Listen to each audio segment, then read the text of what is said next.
बिस्मिल्लाहिर्रहमानिर्रहीम। अस्सलाम वालेकुम प्यारे बच्चों।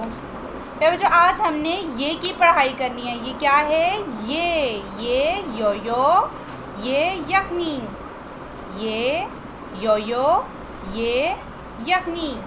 बेटा योयो का तो आपको पता है कि योयो एक खिलौना है, ठीक है। और यखनी क्या है? यखनी जैसे आप चिकन सूप पीते हैं ना, तो मुर्गी की यखनी जब निकालते हैं, ठीक है, तो वो है ये यखनी, जो हमारी बॉडी के लिए बहुत ही मुफीद है, ठीक है। ये योयो, ये यखनी।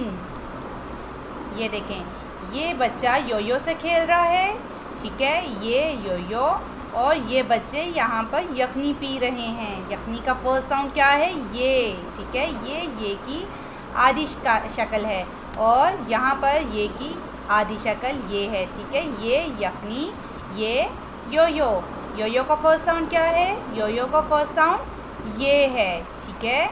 इसी तरह यखनी का फर्स्ट साउंड भी ये है। ये योयो, ये यखनी।